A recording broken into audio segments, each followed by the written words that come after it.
Lembur di kantor, niatnya biar jadi karyawan baru yang teladan. Aku malah diospek sama penunggu kantor. Apes! Sebagai karyawan baru, aku harus lebih cepat belajar dan mengerjakan tugas-tugas yang diberikan. Apalagi selama 3 bulan ini masih masa probation. Tentu kontribusiku pada perusahaan agar bisa diangkat sebagai karyawan tetap harus aku menunjukkan. Hampir setiap hari, aku lembur sampai jam 9 malam di kantor. Selain aku, banyak juga karyawan lain yang lembur. Namun, Jumat itu, kuingat hanya tersisa satu orang dari divisi finance yang masih lembur sampai jam 8 malam. Sepi ya mas, ucapku padanya saat karyawan lain mulai pulang. Ya namanya hari Jumat, orang-orang juga malas lembur kalau udah Jumat gini, jawabnya. Iya juga ya, jawabku.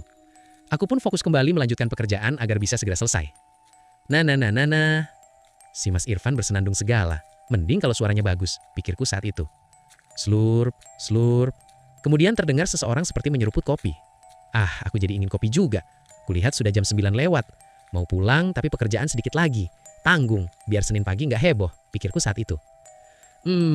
Aku berdiri sambil menggeliatkan otot-ototku, bermaksud untuk membuat kopi juga. Kulirik meja Mas Irfan yang dari divisi finance itu. Loh, kok nggak ada? Kemana? Kuperhatikan mejanya. Ada secangkir kopi yang masih ngebul di sana. Kok dia pergi nggak kedengaran suara langkah kakinya ya? Padahal barusan banget kedengaran nyeruput kopi. Apa aku terlalu fokus bekerja? Aku pun jalan untuk ke pantry sambil melewati meja Mas Irfan. Namun tiba-tiba, sret, cangkir kopi yang ada di meja Mas Irfan bergeser dengan sendirinya tepat ketika aku melewatinya.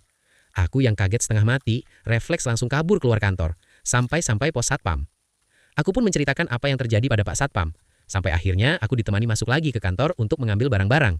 Kusudahi saja kerjaanku, karena aku sangat ketakutan. Saat kembali, kulihat cangkir kopi itu masih ada di meja Mas Irfan. Tapi kondisinya sudah kosong. Bahkan seperti lumayan lama kosong, karena ada kerak-kerak kopi yang mengering. Tidak ada kebulan asap yang terlihat. Aneh. Senin paginya aku bertanya pada Mas Irfan. Ternyata dia sudah pulang dari jam setengah 9 malam. Dan ketika pamit padaku, katanya memang aku tidak merespon. Jadi dia langsung pulang saja, karena dipikir aku sedang fokus. Ternyata di kantorku ini cukup banyak yang diisengi, terutama karyawan baru. Dan malam itu mungkin aku sedang apes, terkena keusilan makhluk di kantor itu.